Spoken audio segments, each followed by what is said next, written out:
रखते हैं कि आप वन टाइम सेटलमेंट करो। अगर आप विजय माल्या, नीरव मोदी और नया कल परसों आ गया एबीजी शिपयार्ड, अगर इनके 23,000 करोड़ कर दें, गायब सिंगापुर, कोई लंदन, और बाकी बड़े बड़े उद्योगपतियों के एनपीए होता है बैंकों में, उनके करोड़ों में होता है। कहाँ तो एक तरफ करोड़ों अरबों रुपए एनपीए समाप्त, सेटलमेंट, और काम कहते किसानों के साथ सेटलमेंट करो, उनका हिस्सा हम देंगे। आप क्या दिक्कत आ रही है? आप सेटलमेंट आप आगे आओ, जैसे इंडस्ट्री के लिए आते हो, जो हिस्सा किसान का होगा वो हम चुकाएंगे, कर्जा माफी हो गई। वो नहीं है, इनको तो किसानों को भड़काना है। वादा किया, वादा खिलाफी कर दी। 2 साल से 3 साल ही बोले जा रहे हैं, क्योंकि ये हम जानते हैं कि मैंने कहा आपको कि तो झूठ बोलने में तो माहिर है।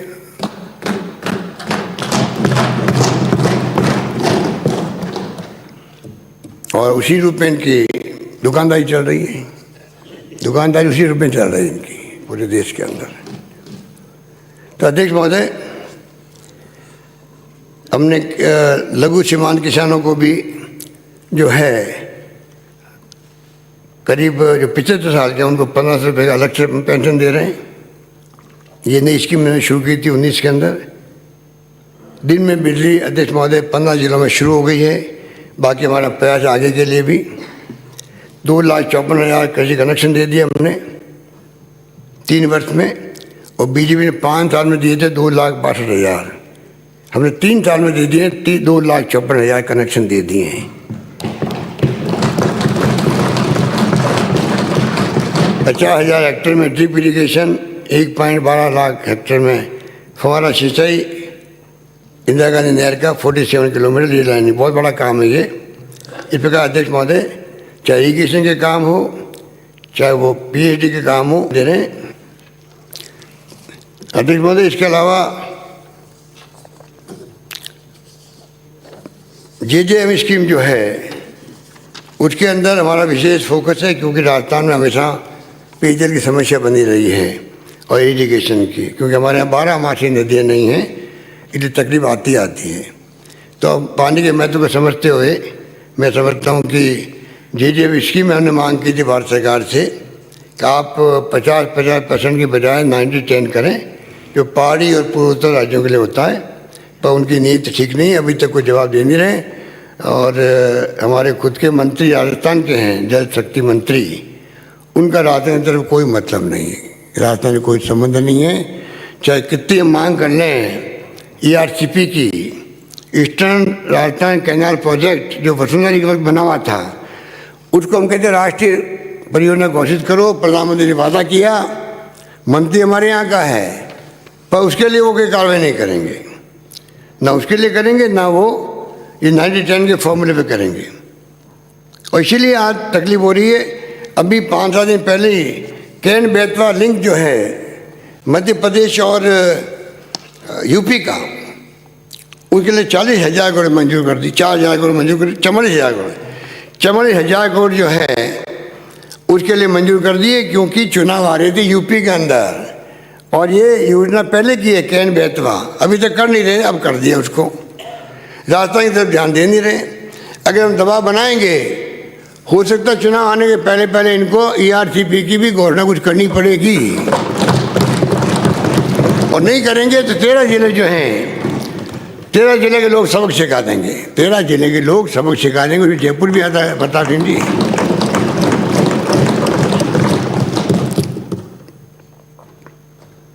तेरह जिले की 82 तो विधानसभा क्षेत्र, 82, इनको मैं आगाह कर रहा हूँ, है नहीं तो भी आगाह कर रहा हूँ, बात पहुँच जाए कि 82 तो विधानसभा क्षेत्र आती है, कैसे अफोर्ड करेंगे। राष्ट्रीय परियोजना घोषित करने का वादा प्रधानमंत्री नरेंद्र मोदी जी ने जयपुर में किया, फिर अजमेर में किया, 2 मीटिंगों के अंदर। चुनाव चल रहे थे तब तो, और जब चुनाव हो गए तो भूल गए उसको। हम कह रहे हैं आपको तकलीफ क्या हो रही है? अगर आप और जगह कर सकते तो राजस्थान का अन्याय क्यों कर रहे हैं? तो सदी से हम लोग तकलीफ में हैं। 25 तो सांसद दे दी इनको हमने, प्रदेशवासियों ने। जनता ने क्या गुनाह किया बताइए? 25 सांसद दे करके प्रधानमंत्री मोदी जी, फिर आप क्यों नहीं कर रहे हो इसको? जल जीवन मिशन की बहुत शानदार योजना, बड़ी योजना है, हम वाहवाही लूट रहे हैं। अरे इनको पूछो, 45% आप दे रहे हो, 45% हम दे रहे हैं, 10% जनता से मांग कर रहे हैं, तो आपकी योजना कैसे हो गई? इतना मीडिया इनके प्रभाव में है, ये हमारे साथी बैठे मीडिया वाले दबाव में हैं ये लोग, इनके मालिक लोग तो पूरी दबाव में। कब इनकम टैक्स, कब ईडी, कब सीबीआई पहुंच जाए उनके यहाँ पर, इसलिए सब डरे हुए हैं ये लोग। ये मेहनत करते हैं, मेहनत यहाँ करते हैं, बाहर आके बैठ लेते हैं, पर जब ऑफिस जाते हैं तो पता नहीं वो न्यूज़ छपेगी नहीं छपेगी इनकी, इनको नहीं मालूम है। इशारा होता है ऊपर से, उसी ने न्यूज़ छपती है, उसी ने टीवी बोलता है, देखते दिखाता है, हमें मालूम है बातों को, ये भी जानते हैं। इसलिए 25 सांसदों की भूमिका भी कटघरे में है। बताओ वो क्या करे राजस्थान के लिए, पता है हम लोगों को?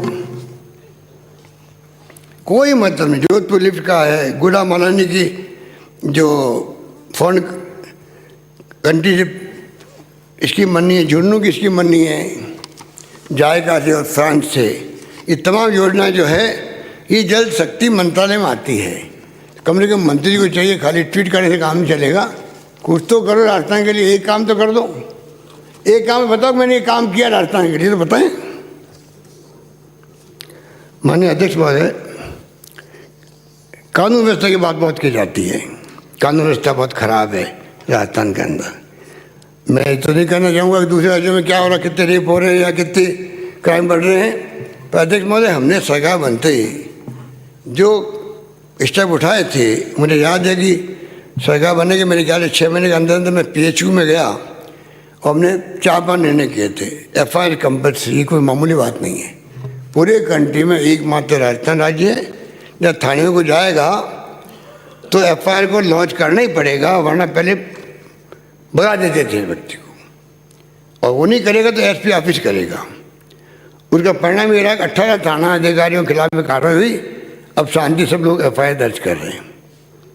महिलाओं के लिए अलग से यूनिट बनाई हम लोगों ने, DYSP, उसके बाद में एडिशनल SP रैंक का ऑफिसर लगाया हर जिले के अंदर। केस ऑफिसर स्कीम के अंतर्गत ट्रैकिंग हो सके किसी क्राइम की, हीनियस क्राइम की, उसको हमने शुरू किया।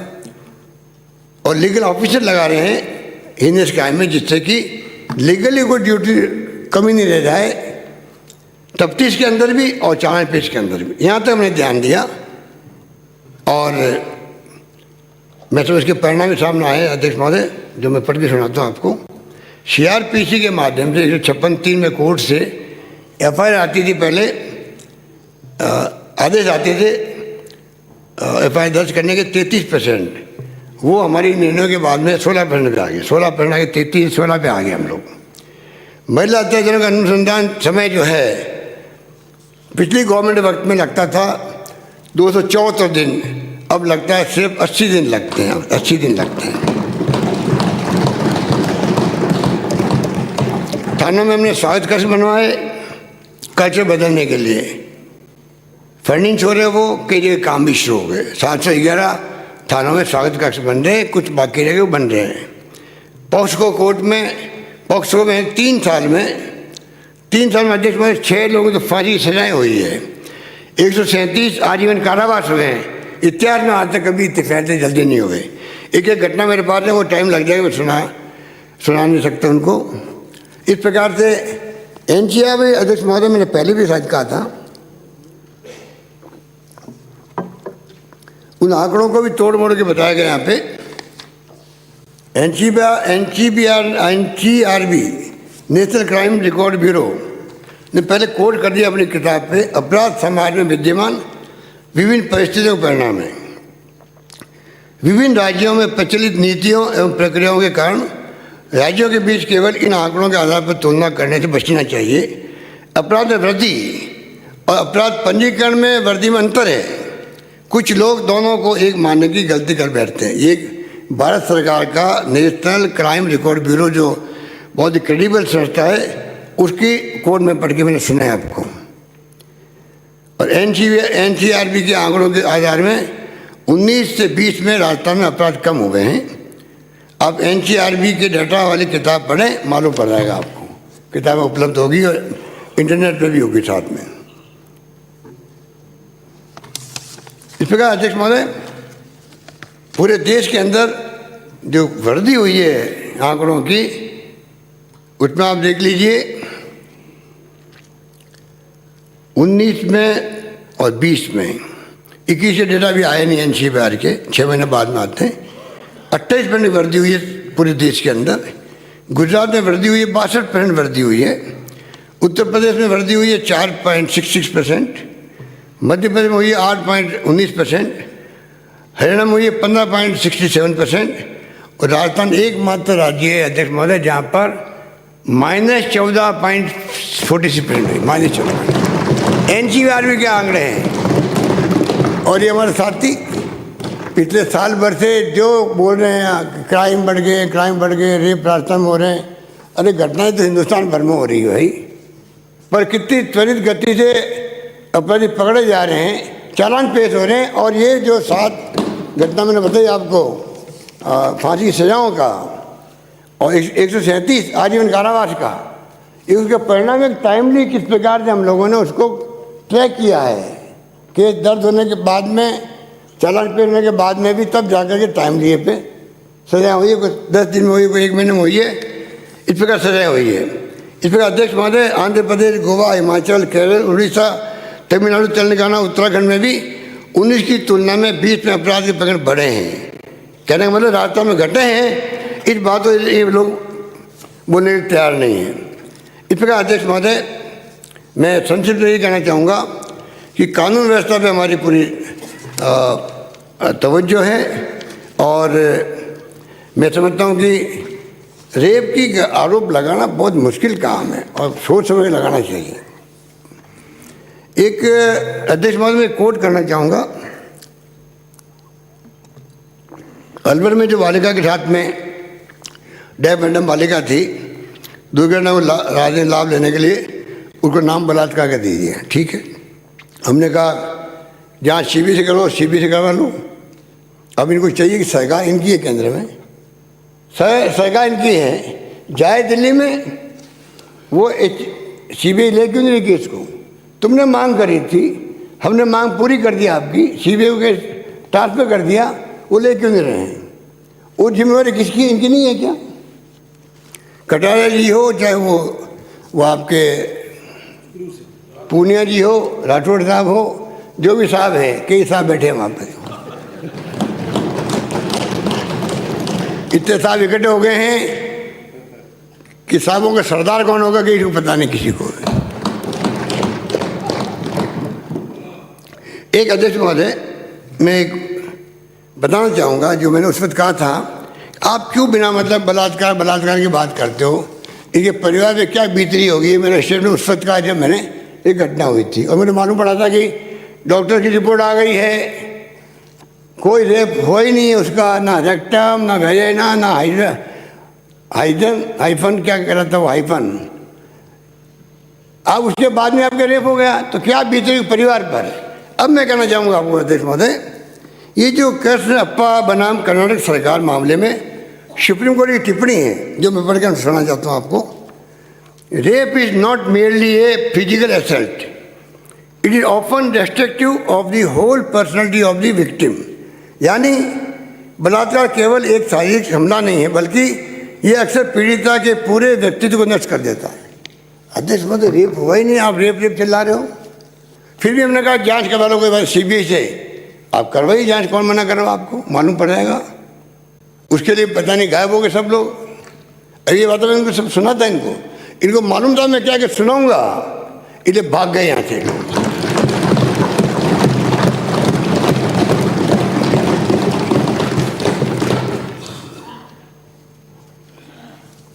अध्यक्ष महोदय, मैं इतना ही निवेदन करना चाहूँगा कि लॉ एंड ऑर्डर की स्थिति हो चाहे क्राइम की स्थिति हो, हम चाहेंगे कि पूरे प्रदेशवासियों को सहयोग मिले और सख्त से सख्त सजा कैसे मिल सके अपराधियों को, उस पर कभी कॉम्प्रोमाइज़ नहीं करेंगे। ये मैं अध्यक्ष महोदय आपको विश्वास दिलाता हूँ।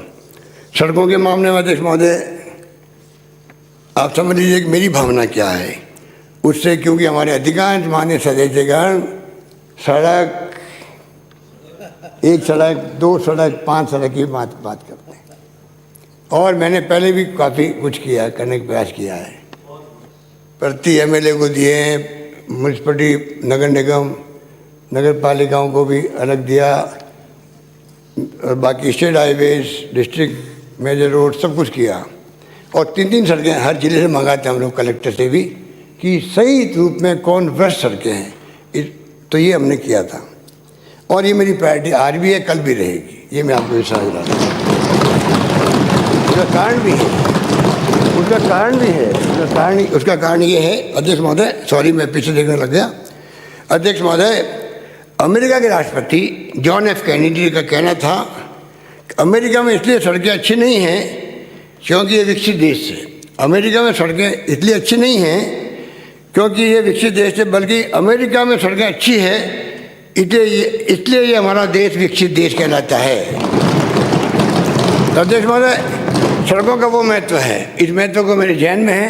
हम कोशिश करेंगे कि आने वाले वक्त में, कोई ज़माना था कि सड़कें बहुत ही ख़राब थी राजस्थान की, और ये कहावत बन गई थी कि जब गुजरात से आप आओ उस वक्त गुजरात की सड़कें बहुत शानदार मानी जाती थी।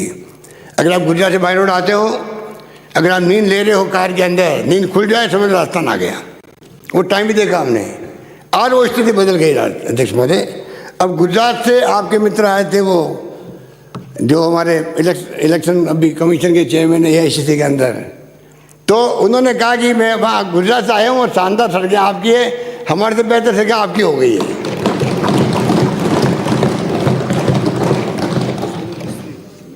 तो अध्यक्ष महोदय, पहले मैंने PMGSY का काम टाइम पे किया, RIDF से लोन लेके किए हैं। इस प्रकार से राजस्थान में नॉन पेचेबल सड़कों का ध्यान रख रहे हैं, मिसिंग लिंक का ध्यान रख रहे हैं। ये मैं सदन को विश्वास रखना चाहूँगा, आने वाले वक्त के अंदर भी हम सड़कों के सेक्टर में पीछे नहीं रहेंगे, ये मैं निवेदन करना चाहता हूँ।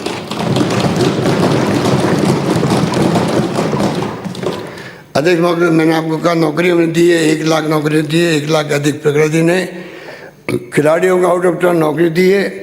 182 खिलाड़ियों को नौकरी अभी तक दे दी गई है, ये पहली बार इतिहास में बना है। 182 खिलाड़ियों को नौकरी दी गई है। 2% आरक्षण किया उनके लिए। मुख्यमंत्री अनुप्रति कोचिंग योजना 10,000 युवाओं को फ्री कोचिंग दी जा रही है। अंबेडकर DBT योजना में जिला व संभाग पर पढ़ाई करने वाले विद्यार्थियों को आर्थिक मदद अलग दी जा रही है। और विदेश के लिए अध्यक्ष महोदय, Rajiv Gandhi academic excellence scholarship हमने प्रारंभ की थी, उतना ही बहुत कम लोग आए हैं। हम पता लगा रहे हैं कि क्या क्या हम इनमें छूट प्रदान करें जिससे कि अधिक हमारे छात्र लोग इसमें भाग ले सकें। हम लोग इसके बारे में जानकारी प्राप्त कर रहे हैं। एक आमेर से आने वाले हमारे सदस्य वही हैं, आमेर वाले तो पूनिया जी। 1 लाख हवा में बात कर रहे हो, 1 लाख हवा में बात कर रहा हूँ।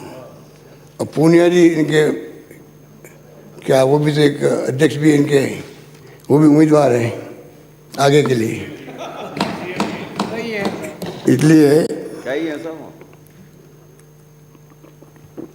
इसलिए उन्होंने कहा कि 1 लाख नौकरियाँ। बताइए, अब मैं 2 मिनट लगेंगे, मुझे पढ़ के सुना दूँ, कम से कम कहीं ना कहीं तो उनसे मालूम पड़ेगा।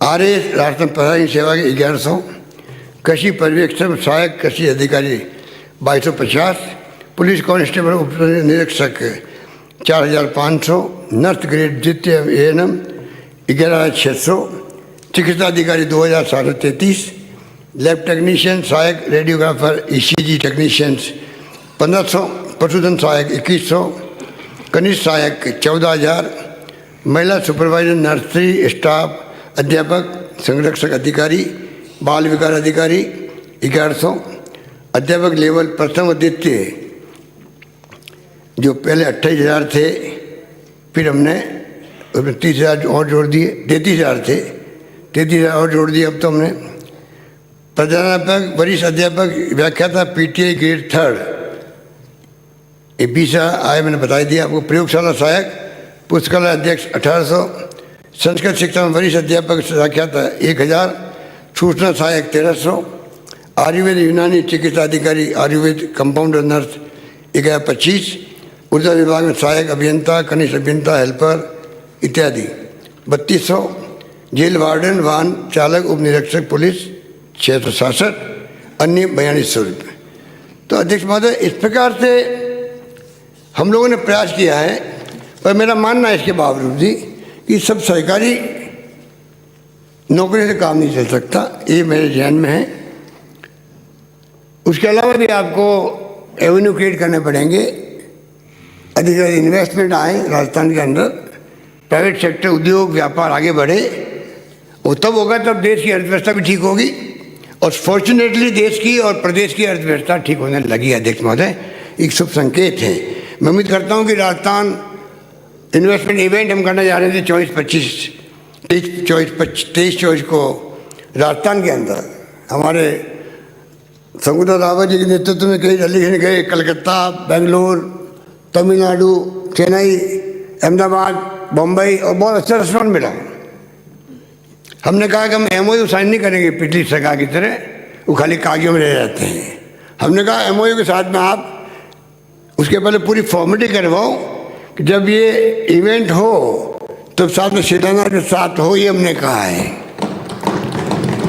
और पहली बार होगा ये कि शिलान्यास भी साथ होगा। और मुझे खुशी है कहते हुए, जैसा आपको मालूम है अध्यक्ष महोदय कि हमने सरकार बनते MSME एक्ट बनाया था, जिसमें सभी तरह की छूट दी गई थी, कोई परमिशन लेने की आवश्यकता नहीं है। उसमें 12,000 से अधिक एप्लीकेशन आ गई है। कस्टमाइज पैकेज हमारा शानदार है राजस्थान के अंदर, जिस 19 के साथ में रिको हर ब्लॉक में आपको मालूम ही है, कई आपके क्षेत्रों में इंडस्ट्री लगा रहा है। और 147 में से 64 जगह बनने लग गए हैं, आगे काम हो गया है, प्लॉट भी ले लिए। कल किशनगढ़ जाने वाले विधायक ने कहा भी है कि जहाँ 64 जगह काम शुरू हुए वहाँ पे प्लॉट ही बिक गए हैं, प्लॉट बिक गए हैं। गुड, किशनगढ़ विधायक बता ही रहे हैं। तो मैं कहना चाहूँगा अध्यक्ष महोदय, सरकारी नौकरी सीमित होती है। हम चाहेंगे कि हर संभव प्रयास करें जिससे कि बेरोजगारी कम से कम राजस्थान में हो, चाहे वो FDI के माध्यम से हो, चाहे लोकल इन्वेस्टमेंट आए। अध्यक्ष महोदय, इसके अलावा बाकी तो हमारे यहाँ तेल निकल गया है, गैस निकलने जा रही है, रिफाइनरी लग रही है। दुर्भाग्य से रिफाइनरी 5 साल डिले कर दी भारत सरकार ने। उसके कारण से अध्यक्ष महोदय अभी तो लोगों को पता नहीं लगा है कि जो 40,000 की रिफाइनरी थी वो 72,000 की रिफाइनरी बनने जा रही है। 72,000 की। किसके पास जवाब है इनके पास में? किससे को पूछूं, किससे पूछूं? यहाँ कोई है ही नहीं, बैठे खाली है। बताओ किससे पूछूं भाई, बताओ। है कोई आपके मित्र? बुला के ले आए उनको। ये स्थिति उनकी, ये स्थिति है। 72,000 की बन जाएगी। अब बोलते चमकते लोग बोल नहीं रहे अभी अधिकारी लोग भी कि हाँ 72,000 की हो रही है, 72,000 की हो रही है। मुझे अंदर नहीं मालूम पड़ा। 40 से 72, कल्पना करो आप, ये स्थिति है। ये आईना है भारत सरकार का, HPCL का। बताइए आप, 26,000 भागीदारी हमारी है। अब हमें सोचना पड़ेगा कि भागीदारी हम बढ़ाने की स्थिति में है, क्योंकि राज्य सरकार तो कभी रिफाइनरी जाती नहीं है। हमें खूब दोष दिए गए। वसुंधरा जी ने खूब कहा पानी हमारा, बिजली हमारी, तेल हमारा, और 26 में भागीदारी क्यों?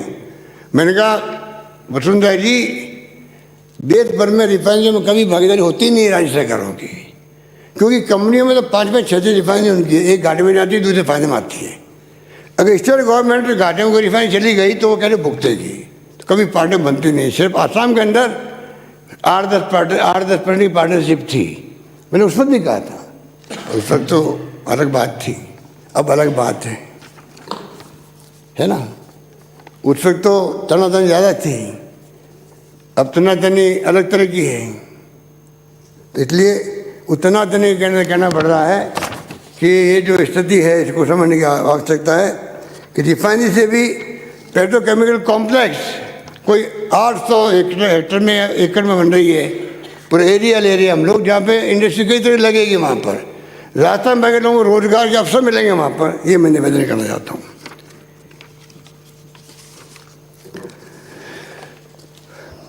अध्यक्ष महोदय, बिजली का मामला है। बिजली में तो आपको तो मालूम ही है कि जब देश आज़ाद हुआ था उस पर राजस्थान में बिजली 13 मेगावाट थी यहाँ पर खाली। राजा महाराजाओं के महलों में टिमटिमाती थी, वो भी हो सकता है कि जनरेटर की हो। आज 23,000 से अधिक मेगावाट बिजली उत्पन्न हो रही है।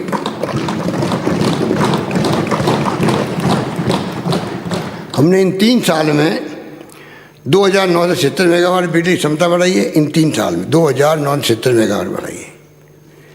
और नई ऊर्जा, सोलर पॉलिसी ने बना दी। आज हम कह सकते हैं 10,560 मेगावाट सोलर क्षमता से राजस्थान प्रथम बन गया, देश के अंदर प्रथम बन गया। विंड से एनर्जी जो है, विंड एनर्जी, हवा से एनर्जी 4,338 मेगावाट, बायोमास 120 मेगावाट बन रही है। अभी पिछले सप्ताह ही 3,05,000 करोड़ के सोलर एनर्जी के MOU हुए हैं साइन। 90,000 मेगावाट उत्पादन उससे होगा। बहुत बड़ी अचीवमेंट है ये। अध्यक्ष महोदय, अभी तक 3 साल में हम लोगों ने 16 लाख घरेलू कनेक्शन दिए हैं और 2.54 लाख कनेक्शन दिए, कृषि को दिए हैं। इस प्रकार का हमारा ध्येय है कि इस प्रकार से हम आने वाले वक्त में बिजली का उत्पादन और बढ़ाएं, जिससे कि कभी ऐसी स्थिति नहीं बने कि हम लोग डिफिशिएंट रह जाएं। अध्यक्ष महोदय, इसके अलावा मैं इतना निवेदन करना चाहूँगा कि IMR, MMR ये भी बहुत बड़ा इश्यू है देश के अंदर। इन्फेक्ट मोर्टेलिटी रेट और मदर मोर्टेलिटी रेट, इसमें हम लोग काफ़ी पिछड़े हुए रहे हैं पहले, अब जाके हम सुधरने लगे हैं। और मैं उम्मीद करता हूँ कि जिस प्रकार से सरकार ने प्रायोरिटी दी है महिला बाल विकास विभाग को और तमाम तरह से हम सुविधाएँ उपलब्ध करवा रहे हैं उनको। अभी TSP एरिया में तो हमने 95% से अधिक संस्थागत पैसे होने लगे हैं, बहुत शुभ संकेत है।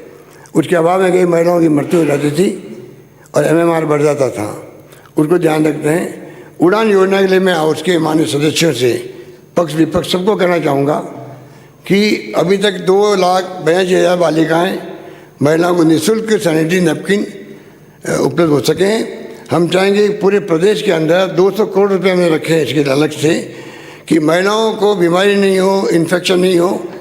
और ये संकोच करने की बात नहीं है, इस झिझक को ख़त्म करना चाहिए।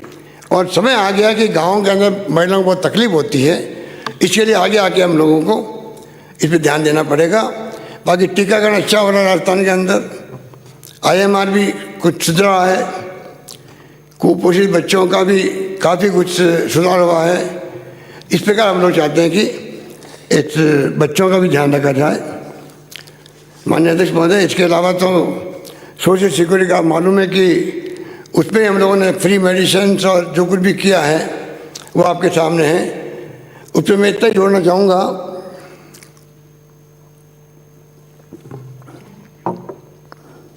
इंदिरा रसोई योजना शुरू कर रखी है। अनाथ बच्चों के मैंने बता दिया, वो पैकेज दिए हम लोगों ने कोरोना काल में, सब सोशल सिक्योरिटी में आते हैं। और एक बात मैं कह के अपनी बात समाप्त करूँगा अध्यक्ष महोदय, असहाय लोगों को हमने 5500 रुपये प्रति परिवार DBT की थी कोरोना काल के अंदर 33 लाख असहाय लोगों को। पर अध्यक्ष महोदय, मजदूर जो होता है वो खाली मशीनें नहीं बनाती बिल्डिंगों को, देश के निर्माण में ह्यूमन टच भी होता है। मशीनें काम आती है, मशीन की जगह है, पर व्यक्ति जो होता है, श्रमिक होता है, उसके बगैर निर्माण नहीं हो सकता है।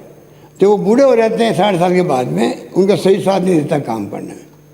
अगर उसके आगे भी जो कोई नहीं है तो क्या बीतेती उसके ऊपर। तो वक्त आ गया कि विकसित राष्ट्रों की तरह अध्यक्ष महोदय हमारे राजस्थान में भी और देश के अंदर भी सोशल सिक्योरिटी हर व्यक्ति को मिले, और जो मजदूरों को टॉप पे रखना चाहिए, मेरा मानना है अध्यक्ष महोदय। ये मैंने करना चाहता हूँ।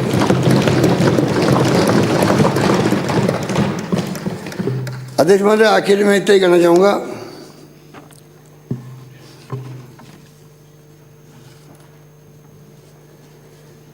कि एक तो बजट जो है आने वाले 23 को है, पक्ष विपक्ष को कहना चाहूँगा कि कोई सुझाव देना चाहे, बेहतरीन सुझाव देना चाहते हैं आप लोग या प्रदेशवासी देना चाहते हैं तो अभी वक्त है मेरे पास में। मैंने काफ़ी तैयारी करनी शुरू कर दी है। मैं चाहता हूँ कि अच्छे से अच्छा बजट पेश हो राजस्थान के अंदर, राजस्थान के फ्यूचर को देखते हुए। इसलिए मैं चाहूँगा कि जो हमारे साथी कोई सुझाव देना चाहते हों अपने क्षेत्र का या जिले का या प्रदेश के या कॉमन कोई ऐसा इश्यू हो, मुझे बहुत खुशी होगी। हम चाहते हैं कि ऐसा राजस्थान में जहाँ सभी लोग निरोगी होकर चिरंजीव रहे, और मैं उम्मीद करता हूँ कि उसी रूप में जो मैंने आपको कुछ अपनी बात बताई है उस ढंग से ही आने वाले वक्त में हम लोग चाहेंगे कि हम लोग सब मिलकर के किस प्रकार से अभिभाषण जो दिया राज्यपाल महोदय ने, उसके लिए मैं उनका शुक्रिया अदा करता हूं कि उनके जो व्यवहार उन्होंने किया उचित नहीं था वो व्यवहार, बल्कि कहना चाहिए कि अच्छा नहीं था। और तब भी राज्यपाल महोदय ने भाषण को दो लाइन नहीं पढ़ी थी, पहले की 2, लास्ट में 2। मुझे इस बात की खुशी है कि राज्यपाल महोदय ने फिर भी पूरा 1 घंटे का भाषण पढ़ के सुनाया है, इस बात की मुझे खुशी है। इसलिए मैं अपनी ओर से, सदन की ओर से राज्यपाल महोदय को भी धन्यवाद देता हूँ और अपनी बात समाप्त करता हूँ। धन्यवाद।